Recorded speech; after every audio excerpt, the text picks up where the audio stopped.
अस्सलाम वालेकुम, नमस्ते, सत श्री अकाल, हेलो एवरीवन।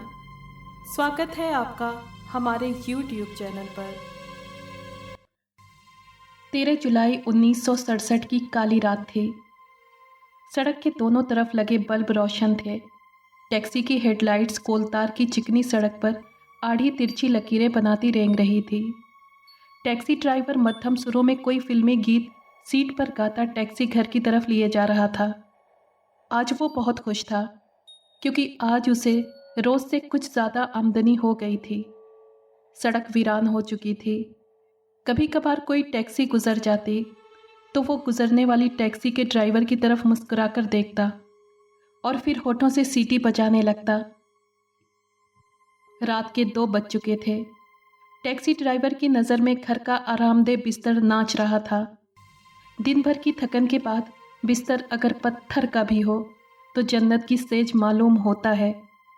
उसके घर तो बीवी बच्चे भी उसकी राह तक रहे थे, फिर भला वो खुश क्यों नज़र नहीं आता। अगले मोड़ पर एक पतली सी सड़क पर उसने टैक्सी मोड़ ली। इसी के साथ रफ्तार भी बढ़ा दी। तभी उसके पैरों में हरकत हुई और ब्रेक चरचरा उठे। सामने एक खूबसूरत लड़की खड़ी हाथ उठाए टैक्सी रोकने का इशारा कर रही थी। लड़की की उम्र लगभग 21 साल होगी।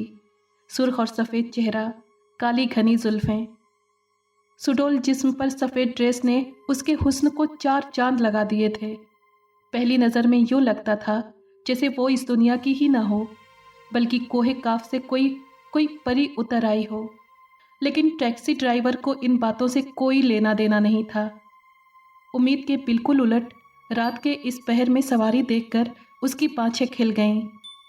जैसे ही टैक्सी रुकी वो टैक्सी के नज़दीक आई। उसे करीब से देखकर ड्राइवर चौंक उठा।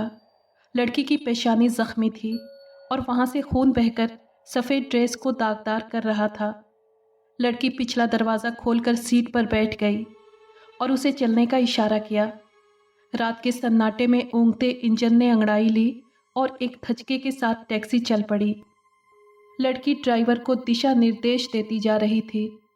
इन निर्देशों के मुताबिक टैक्सी कई सड़कों पर मुड़ती बराबर आगे बढ़ रही थी। ड्राइवर के दिमाग से बीवी बच्चों का ख्याल हवा हो गया था। अब वो इस लड़की के बारे में सोच रहा था कि इतनी रात गए वीरान सड़क पर एक जख्मी लड़की। उसका दिल ज़ोर ज़ोर से धड़कने लगा। पेशानी पसीने में नहा गई और हाथ कांपने लगे। उसकी छठी हिस्स कह रही थी कि इसमें ज़रूर कोई राज छिपा है। कहीं कहीं ये कोई आत्मा तो नहीं। तभी वो जोर से उछल पड़ा। अनजाने तौर पर ब्रेक लग गए और एक ज़बरदस्त धचके के साथ टैक्सी रुक गई। ड्राइवर के कंधे से कोई नरम चीज़ टकराई थी। लड़की ने उसके कंधे को छूकर टैक्सी रोकने का इशारा किया। टैक्सी रुकते ही वो बाहर निकलकर नज़दीक की एक इमारत में दाखिल हो गई। काफ़ी देर हो गई मगर ना वो लड़की ही वापस हुई और न कोई दूसरा किराया देने आया। तो ड्राइवर टैक्सी से बाहर आया और इमारत के दरवाजे की तरफ बढ़ा। इमारत काफ़ी पुरानी हालत में थी। इमारत के आगे उजड़ा सा लॉन पड़ा था जिसमें अनगिनत मालती की झाड़ियाँ उगी हुई थीं। इमारत का प्लास्टर जगह जगह से उखड़ गया था। ड्राइवर ने दरवाजे के नज़दीक जाकर कॉल बेल का बटन दबाया। दूर कहीं घंटी बजने की आवाज़ आई। उसके बाद फिर वही झींगरों की झाएं गूंजने लगी। ड्राइवर ने फिर घंटी बजाई और फिर बजाता ही चला गया। कुछ ही देर बाद किसी की नींद में डूबी हुई आवाज़ उभरी, कौन है? इसी के साथ दरवाज़ा खुल गया। दरवाजे पर एक अधेड़ उम्र का शख्स खड़ा आंखें मल रहा था। ड्राइवर उसे देखकर हिचकिचाते हुए बोला, "अ- अभी बीबी जी टैक्सी से आई हैं, वो किराया देना भूल गईं।" कौन बीबी जी? अधेड़ उम्र आदमी ने घूर कर कहा, यहाँ कोई बीबी जी नहीं आई।" ड्राइवर ने जल्दी से कहा, जी रहीम बाग के चौराहे से लाया हूँ साहब, अभी तो अंदर गई हैं।"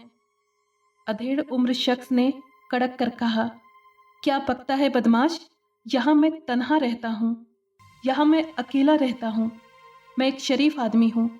यहाँ पर रातों में लड़कियाँ नहीं आती, समझे? अगर आई भी है तो दरवाज़ा बंद था। क्या हुआ, क्या हवा में गायब हो गई? बेवकूफ़। इसी के साथ उसने ज़ोर से दरवाज़ा बंद कर लिया। उसकी बड़बड़ाहट अभी तक गूंज रही थी। कोई और मौका होता तो ड्राइवर मरने मारने पर तैयार हो जाता, लेकिन इस वक्त पता नहीं क्यों उस पर एक अनजाना सा डर सवार हो गया था। उसको इसी में भलाई नजर आई कि खामोशी से अपने घर का रास्ता ले। वो पलटा और टैक्सी लेकर अपने घर की तरफ चल दिया। रास्ते भर उसे अजीब से वहम घेरते रहे। घर पहुंचकर उसने सुकून की सांस ली और इस हादसे के तीसरे दिन वो अपने कमरे में रहस्यमयी तौर पर मुर्दा पाया गया। ठीक एक साल बाद 13 जुलाई 1968 की अंधेरी रात थी। एक टैक्सी ड्राइवर खाली टैक्सी लिए अपने घर की तरफ चला जा रहा था। रात के 2 बज चुके थे। आज सुबह उठकर पता नहीं किसकी शक्ल देखी थी कि सारे दिन में सिर्फ 4-5 फेरे मिले थे। दिमाग में छिंचलाहट सवार थी। वो अपने किस्मत को कोसता वीरान सड़क पर चला जा रहा था, क्योंकि अब तो सवारी मिलने की उम्मीद भी नहीं रही थी। तभी उसकी आंखें चमक उठी। सड़क के किनारे एक खूबसूरत लड़की सफ़ेद ड्रेस में हाथ उठाए टैक्सी रोकने का इशारा कर रही थी। इतनी रात गए जब उम्मीदें भी दम तोड़ चुकी थीं। सवारी देखकर टैक्सी ड्राइवर क्यों न खुश होता। उसने लड़की के नज़दीक टैक्सी रोक दी। ये देखकर उसे ताज्जुब हुआ कि लड़की की पेशानी जख्मी थी और खून बहकर उसके सफ़ेद कपड़े को दागदार कर रहा था। लड़की पिछली सीट का दरवाज़ा खोलकर अंदर बैठ गई और टैक्सी चल पड़ी। लड़की ड्राइवर को लगातार निर्देश देती जा रही थी। टैक्सी अलग अलग सड़कों को पार करती आगे बढ़ रही थी। टैक्सी का मीटर भी किराए की रकम को बढ़ा रहा था। इसी के साथ टैक्सी ड्राइवर का दिल झूम रहा था।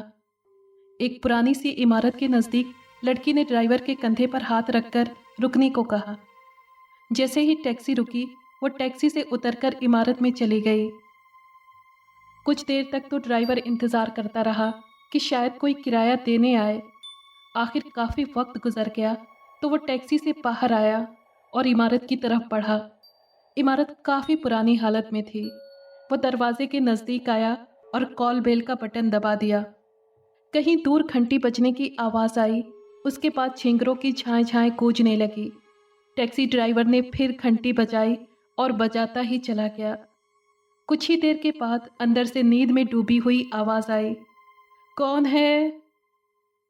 इसके साथ ही दरवाज़ा खुल गया। दरवाजे पर एक अधेड़ उम्र का शख्स खड़ा आंखें मल रहा था। अभी बीबी जी मेरी टैक्सी से आई हैं, वो किराया देना भूल गईं, ड्राइवर ने अदब से कहा। अधेड़ उम्र आदमी ने उसे घूरा। क्या बकता है, यहाँ कोई बीबी जी नहीं आई, यहाँ मैं अकेला रहता हूँ, ये बदमाशों का इलाका नहीं है।